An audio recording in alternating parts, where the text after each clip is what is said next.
Amigos, comienza este vlog desde París, gracias a la gente de Heineken que nos mandó a París, no solo para el final de la Champions, sino para que armemos este vlog de cómo recorrer la ciudad en un día. Nosotros les vamos a mostrar los tips de los lugares que no se pueden perder, cómo hacerlo caminando, qué les conviene, cuánto cuesta, qué pueden comer, etcétera, etcétera. Y les voy a mostrar los lugares, cómo les conviene ir haciéndolo. Y vamos a hablar obviamente un poquito de historia. Estamos en la capital de Francia, París.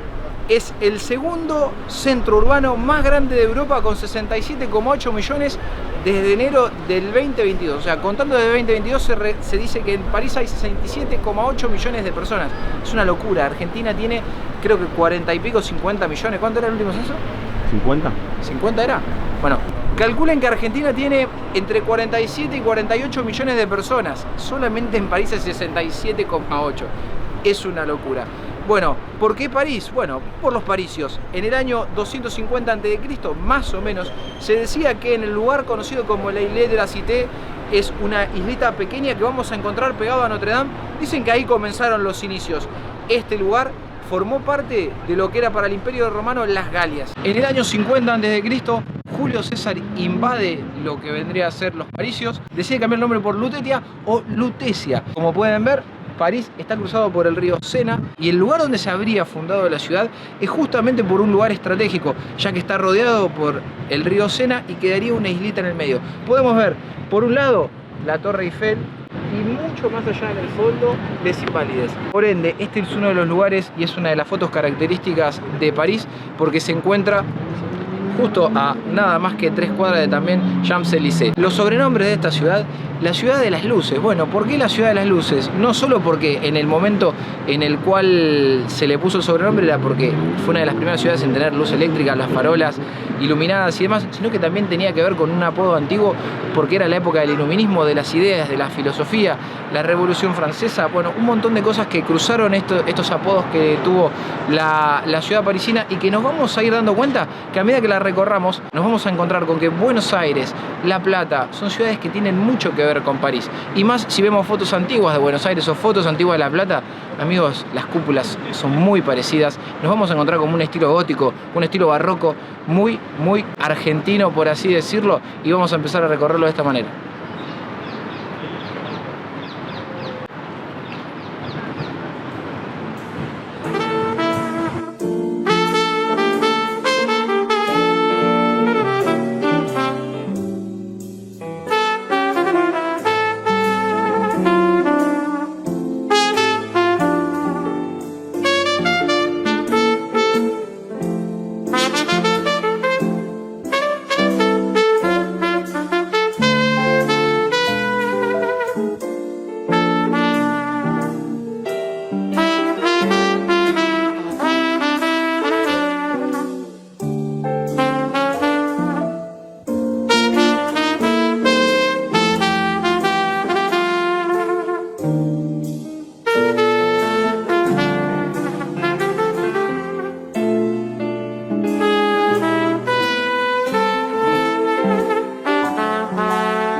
Bueno amigos, lo que vemos acá en las paredes son los nombres de los soldados caídos. Solamente van a encontrar nombres de soldados caídos. Y un detalle, esto que ven acá es la tumba de un soldado no reconocido, ¿sí? En la Primera Guerra Mundial, que como pueden ver está el fuego en el medio, que representa esa llama que no se debería apagar nunca. ¿Y cuál es la idea de que realmente esté el cuerpo de un soldado caído y que no sea identificado? Que representa a todos aquellos que no son identificados, porque podrían haber puesto incluso los restos de Napoleón, que sería incluso más significativo, pero después vamos a hablar acerca de los restos de Napoleón. Esto tiene 4 bóvedas, la más grande es de 25 por 18, 25 metros por 18, es una locura el tamaño que tiene esto. Y bueno, como se puede ver, la arquitectura recubre tanto los techos que son curvos como también van a encontrar esculturas por fuera de lo que es el Arco del Triunfo. Un detalle no menor, no se puede cruzar por debajo, nadie puede pasar por debajo del Arco del Triunfo, es un delito, tiene obviamente un significado del cual vamos a hablar cuando nos acerquemos a Champs-Élysées y que tiene que ver justamente con la Segunda Guerra Mundial. Vamos a volver a lo mismo, pero ojo, no se puede por un gesto que tuvo Hitler debajo del arco. Bueno, como verán, hay una fila muy larga. ¿Por qué? Porque se puede entrar al Arco del Triunfo. La entrada vale 13 euros y lo que nos permite es entrar tanto a la parte del museo, mini museo, y a la terraza. Les conviene hacerlo al atardecer. Hoy París es un asco, ahí va cambiando, ayer había sol, por suerte grabamos unas tomitas con sol, pero nos tocó un día muy feo. Pero lo que les conviene, más o menos en esta etapa del verano, cerca del verano, 7 de la tarde, ven el atardecer, se ve la Torre Eiffel desde fondo. Vamos a ver si podemos tener alguna imagen de eso, pero el atardecer desde acá arriba es increíble, así que vengan a esa hora. Y hoy no sé qué pasó, que nos encontramos una bandera gigante de Francia en el medio. Eso no suele estar, o sea, cuando vengan al Arco del Triunfo no se la van a encontrar. Hoy está y todavía no sabemos por qué, pero suelen hacerse este tipo de conmemoraciones en el Arco del Triunfo o en otros monumentos de Francia. A veces la Torre Eiffel se ilumina de colores particulares. Bueno, hoy nos tocó una mega bandera de Francia en el medio del arco. Todas las placas que nos vamos a encontrar acá en el piso tiene todo que ver con lo mismo, tiene todo que ver con la historia militar, con los caídos en guerra. En este caso, miren, la placa dice Aux combatants d'armée, aux combatants de la résistance, morts pour la France. 1939-1945 significa que se lo dedica tanto a los combatientes de la Armada, a los de la Resistencia y a los muertos por Francia desde 1939 a 1945, época de la ocupación alemana desde 1940, todos los que murieron previo a la guerra, durante y post la guerra. Bueno, esta es una de las placas dedicadas a ellos. Repetime la pronunciación de francés. Aux combatants d'armée, aux combatants de la résistance, morts pour la patria. No, morts pour la France. Nunca, yo no hablo francés, o sea, es lo que a mí me parece, creo que se dice así, no sé si es así. Bueno amigos, este mar de gente que ven acá es la primera vez que descubro esto. Yo, todas las veces que vine al Arco del Triunfo, crucé por la calle. Lo que no hay que hacer, o sea, me parecía, digo, nadie lo hace, qué raro, digo, esto es un caos. No, es que había que tomar el túnel este que te lleva por debajo del Arco del Triunfo y así es como se debe cruzar. No hagan lo que hice yo toda mi vida, que de hecho vino mi cámara y me dice, escúchame, ¿por qué escalera estás? Yo, ¿qué escalera, boludo? Estoy abajo, tiene el Arco del Triunfo. Entonces no nos entendimos. Y le digo, bueno, vamos a cruzar. Y me dice, ¿qué haces? Digo, ¿vamos a cruzar? No, me dice, eso es lo que estás haciendo, es querés matarte. Le digo, no, boludo, es que no es así. No, hay túneles, por eso te pregunté qué escalera. Ah, digo, yo pensé que estabas haciendo el Arco del Triunfo. No, claramente era esto. Amigos, esta es la esquina donde se hace la foto característica. Siempre van a ver acá gente como la que está ahí, para sacarse la foto justo en el Arco del Triunfo. Y acá te pasan así, fino. Tenés que hacer como una especie de cola, entonces tenés que esperar, venir para poder sacarte la fotito o lo que estamos haciendo nosotros. Pero ven, está hasta el circulito para que venga la gente a sacarse la foto. Amigos, llegamos al Arco del Triunfo, encomendado por un señor medio famoso que tiene Francia, Napoleón Bonaparte, que le voy a tirar unos datitos curiosos de Napoleón Bonaparte que tiene que ver con sus orígenes. Uno se pone a pensar, Charles Dollier, apellido francés, de Molly, Rousseau, bueno, Bonaparte, suena más italiano, pero bueno, Napoleón Bonaparte, ícono de la historia francesa, manda a construir en 1806 el Arco del Triunfo, entre 1806 y 1836. El Arco del Triunfo es una promesa que él hace a sus soldados, que le dice, volverán a casa bajo arcos triunfales, y manda a construir el Arco del Triunfo. Como pueden ver, el Arco del Triunfo tiene algo que no sé si algunos se darán cuenta, pero Napoleón admiraba mucho todo lo que tenía que ver con la cultura romana, todo lo que tenía que ver también con las conquistas romanas, y esto es una réplica enorme del Arco de Adriano, que está al lado del Coliseo. El Arco de Adriano es mucho más chico que este arco tiene 50 metros de alto y 45 metros de ancho. Napoleón tenía todo pensado a lo grande, todo enorme. Dicen que era por su complejo con la estatura. Napoleón medía 1,65 m y tenía un complejo muy grande con el tema de la estatura. De hecho, hay una anécdota. Napoleón se encontraba en la Biblioteca Nacional y quiso alcanzar un libro. Entonces lo vio una persona que estaba ahí y le dijo, general, déjeme que yo le alcanzo el libro, que soy más grande. Y él le dijo, no se confunda, usted es más alto, no es más grande soy yo. Bueno, ese complejo que tenía Napoleón lo lleva a construir obviamente algo que tenía que ser mejor y más grande que el Arco del Triunfo, pero va a haber un problema. Napoleón Bonaparte no lo ve el Arco del Triunfo terminado. El Arco del Triunfo se termina en 1836. Él muere en 1821 de cáncer de estómago por lo que Napoleón Bonaparte, ¿saben en qué momento pasa por debajo del Arco del Triunfo? Cuando trasladan su cuerpo a el museo de la Armada Francesa, más conocido como Les Invalides, creo que es así, los inválidos, que ahora vamos a recorrerlo también, pero él pasa justamente dentro del féretro, por debajo del Arco del Triunfo, recorriendo el Champs-Élysées, y ese fue lo único que tuvo del arco concluido Napoleón Bonaparte. El contacto que tuvo fue post-mortem, no lo pudo ver. Otro hito histórico tristemente célebre sucedido debajo del Arco del Triunfo, y que por algo no se puede pasar por debajo del Arco del Triunfo, y es que el 14 de junio de 1940 las tropas alemanas hicieron un desfile militar por debajo del arco, pasando por Champs-Élysées, obviamente como un símbolo más que nada de soberbia, de revancha, porque bueno, Hitler, todo como incluso cuando hace firmar a Francia la rendición, se la hace firmar en el mismo vagón en el cual le hicieron rendir a Alemania en la Primera Guerra Mundial. Como Alemania se vio muy humillada después de la Primera Guerra Mundial, ese aire de revancha, de venganza, los parisinos lo sufrieron muchísimo, hubo mucho odio, mucho rencor, el parisino sufrió todo eso, y Hitler armó justamente un desfile militar increíble. Se sacó fotos que después también vamos a ir viendo en distintos lugares. Hitler no estuvo más de 2 veces en París, por lo tanto también era otra parte de la muestra del desprecio. Pero también hay otro desfile militar, que es el de 1944, donde pasan tropas españolas, la imagen del famoso blindado Santander, y esas van a ser las últimas imágenes de un desfile con el Arco del Triunfo tan cerca, por lo menos de tropas que no sean las francesas.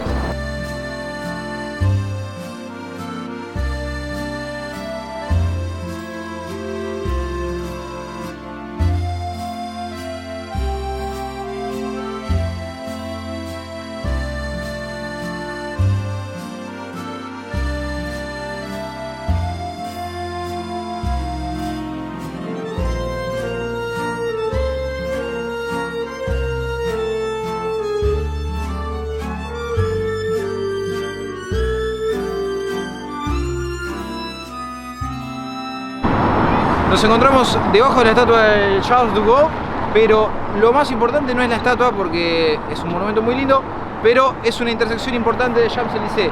O sea que en esta intersección es como el punto neurálgico para poder hacer diferentes recorridos. Y tenemos la boca del metro, que aprovecho para contarlo. A ver, amigos, el metro de París es el mejor del mundo, o está denominado uno de los mejores del mundo.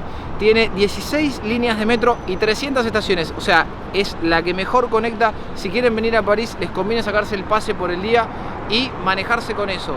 Nosotros caminamos mucho. París te puede llevar en un día entre 8 y 9 horas de caminata para terminar un recorrido, quizás viendo el atardecer desde el Arco del Triunfo. Pero más o menos calcúlele 8 horitas de caminata, y me parece que es la mejor opción. Yo les recomiendo que lo hagan. El metro está bueno para hacer largas distancias, para volver al hotel, pero aprovechen París porque tiene un montón de lugares muy lindos y que constantemente te va sorprendiendo en cada esquina. A mis espaldas, el Museo de la Armada Francesa, más conocido como Les Invalides, o sea, si lo van a buscar en Google Maps les va a salir eso también. A pedido de Luis XIV, año 1670, se erige este gran edificio que tenía como finalidad ser el resguardo de aquellos soldados que después de las campañas se quedaban sin hogar. Por eso se llamaba Les Invalides. Muchos de ellos venían con heridas, otros quizás no tenían heridas, simplemente no tenían hogar. Aquí dentro nos vamos a encontrar con algo de lo más importante que tiene Francia, que es la tumba de Napoleón Bonaparte, que tiene un féretro que es impresionante y es de piedra tallado a mano en una sola pieza. No tiene ningún tipo de sentido. Alrededor de este féretro van a encontrar otras criptas, pero hay algo también que es muy distintivo de lo que vendría a ser ese mausoleo, y es que están los corazones de ciertos personajes de la historia militar francesa. Solamente el corazón está en algunos lugares y después el cuerpo está en otro. Eso es algo muy característico de este lugar. Les recomiendo que vengan, que paguen la entrada.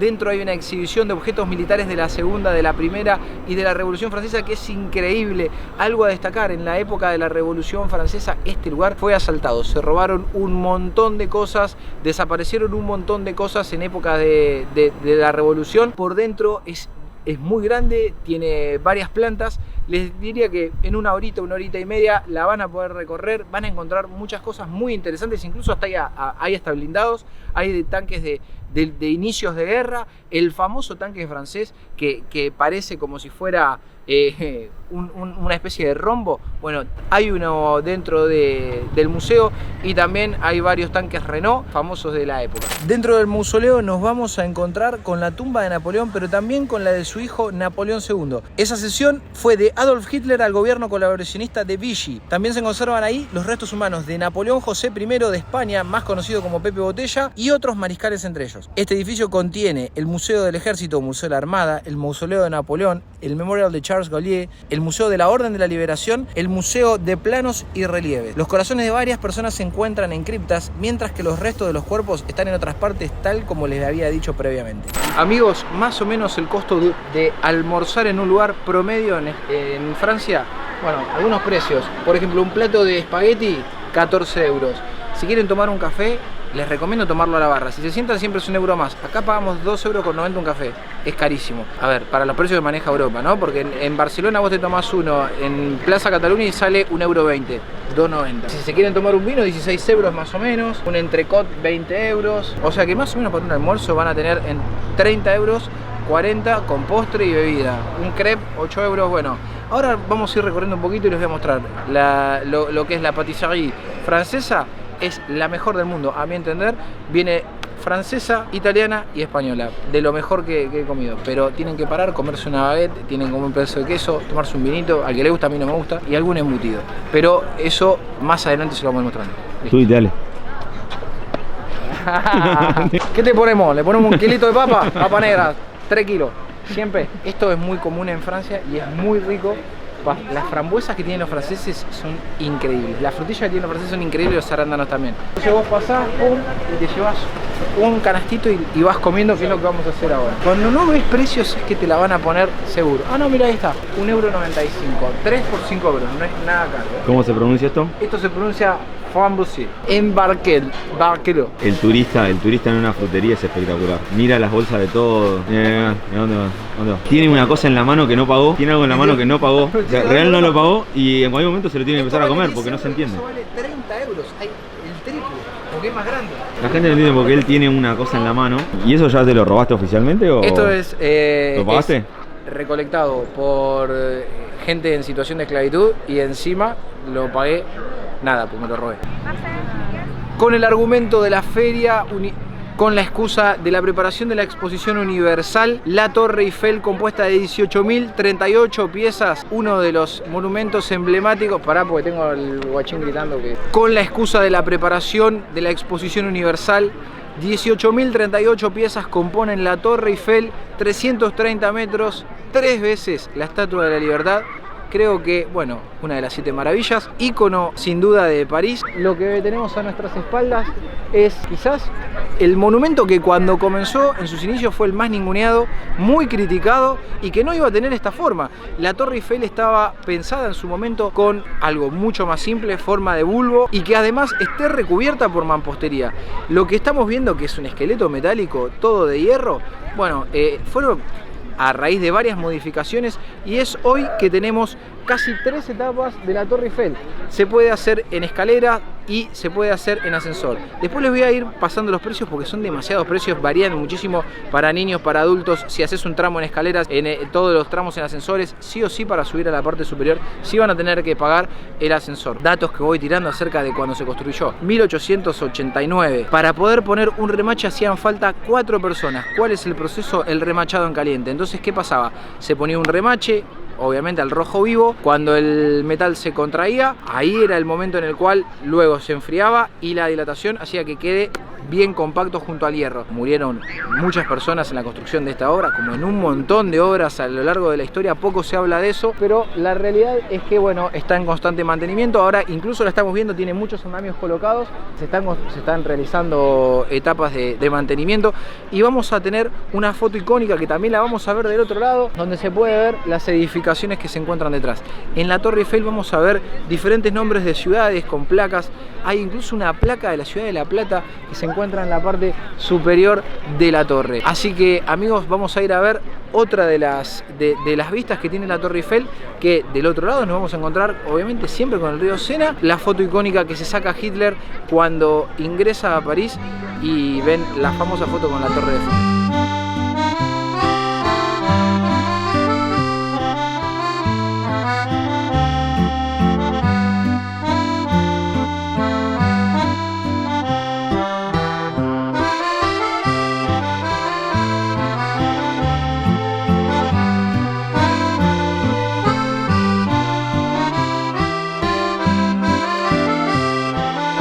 Bueno, contame la idea que tuviste. Contame la idea mágica que tuviste de subir por un lado.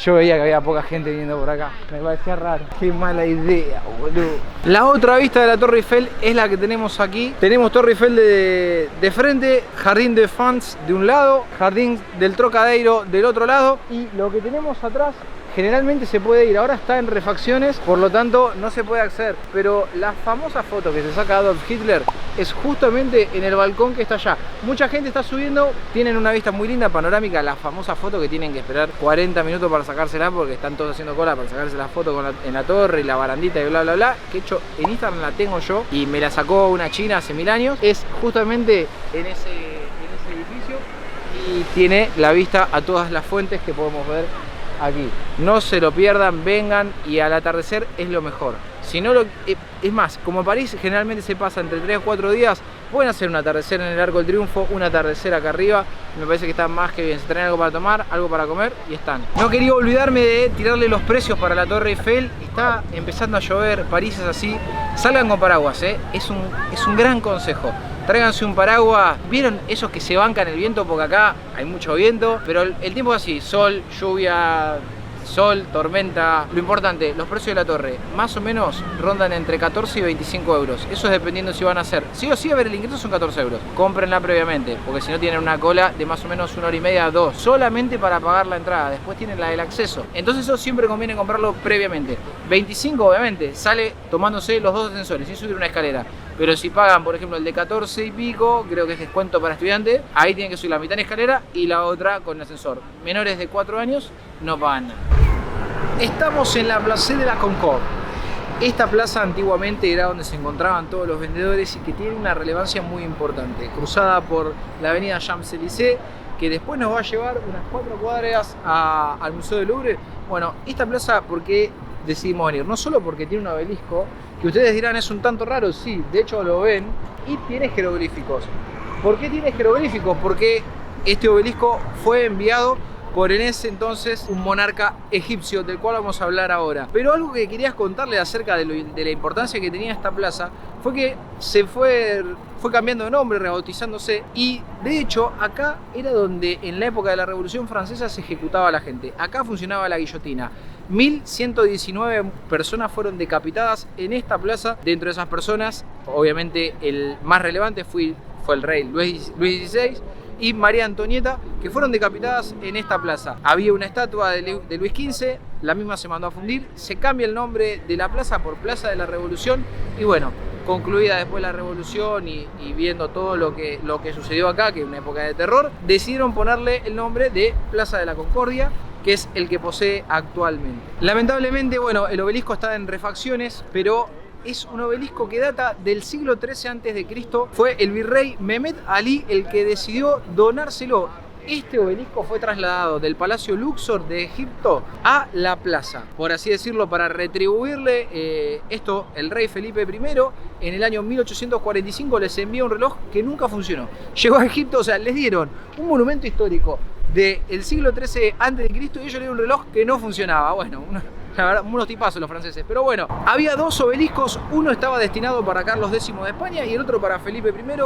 Se trasladó uno solo de los obeliscos, que es este que aún permanece en Francia, que claramente va a quedarse acá. Y bueno, el intercambio claramente no salió muy beneficiado a Egipto, que se quedó con un reloj que no funciona, y de hecho es el día de hoy que está ese reloj de bronce en la ciudad del Cairo.